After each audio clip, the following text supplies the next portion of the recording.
సంఖ్యాకాండం 5వ అధ్యాయం. మరియు యెహోవా మోషేకి ఇలాగు సెలవిచ్చెను, ప్రతి కుష్ఠరోగిని, శ్రామం గల ప్రతివానిని, శవం ముట్టుట వలన అపవిత్రుడైన ప్రతివానిని పాలెంలో నుండి వెలివేయవలనని ఇశ్రాయేలీయులకు ఆజ్ఞాపించుము. నేను నివసించుచుండు వారి పాలెములను వారు అపవిత్రపరచకుండునట్లు మగవాన్నేమి ఆడుదాన్నేమి అందరినీ పంపివేయవలను. వారిని ఆ పాలెము వెలుపలికి వెళ్ళగొట్టవలెను. ఇశ్రాయేలీయులు అలాగు చేసిరి. పాలెము వెలుపలికి అట్టివాని వెళ్ళగొట్టిరి. యెహోవా మోషేకు ఆజ్ఞాపించినట్లు ఇశ్రాయేలీయులు చేసిరి. మరియు యెహోవా మోషేకు ఇలాగు సెలవిచ్చెను, నీవు ఇశ్రాయేలీయులతో, పురుషుడు గాని స్త్రీ గాని యెహోవా మీద తిరగబడి మనుషులు చేయు పాపములలో దేనినైనను చేసి అపరాధులగునప్పుడు వారు తాము చేసిన పాపమును ఒప్పుకొనవలెను. మరియు వారు తమ అపరాధం వల్లే నష్టమును సరిగా నిచ్చుకొని దానిలో 5వ వంతు దానితో కలిపి ఎవనికి విరోధముగా ఆ అపరాధం చేసిరో వానికిచ్చుకొనవలెను. ఆ అపరాధ నష్టమును తీసుకొనుటకు ఆ మనుషునికి రక్త సంబంధి లేని ఎడల యెహోవాకు చెల్లింపవలసిన అపరాధ నష్టమును యాజకుడు వాని నిమిత్తము ప్రాయశ్చిత్తం చేయుటకై అర్పించిన ప్రాయశ్చిత్తార్థమైన పొట్టేలును యాజకుని వగును. ఇశ్రాయేలీయులు యాజకునికి తెచ్చు ప్రతిష్ఠితమైన వాటన్నిటిలో ప్రతిష్ఠింపబడిన ప్రతి వస్తువు యాజకుని వగును. ఎవడైనను ప్రతిష్ఠించినవి అతని వగును. ఎవడైనను యాజకునికి ఏమైనను ఇచ్చిన ఎడల అది అతని దగునని చెప్పుము.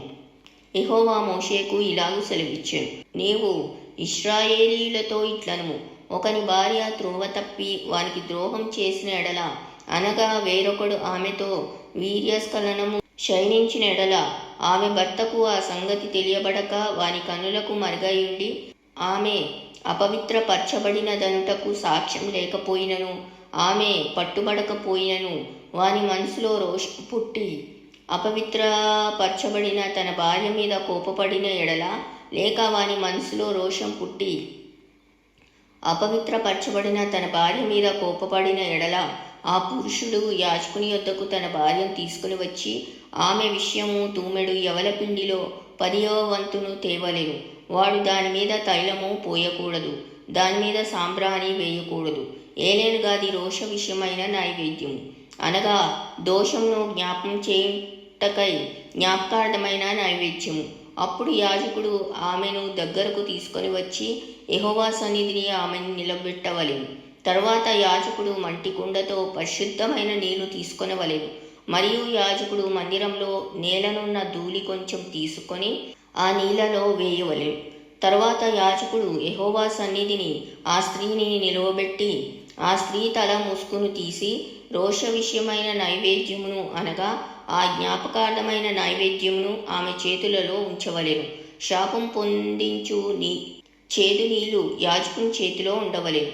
అప్పుడు యాజకుడు ఆ స్త్రీ చేత ప్రమాణము చేయించి ఆమెతో చెప్పవలసినదేమనగా, ఏ పురుషుడును నీతో శయనింపని ఎడలను, నీవు నీ భర్తకు ఆధీనురాలవైనప్పుడు నీవు తప్పిపోయి అపవిత్రమైన కార్యం చేయకపోయిన ఎడలను శాపం కలుగచేయు ఈ చేదు నీళ్లు నుండి నిర్దోషివి కమ్ము.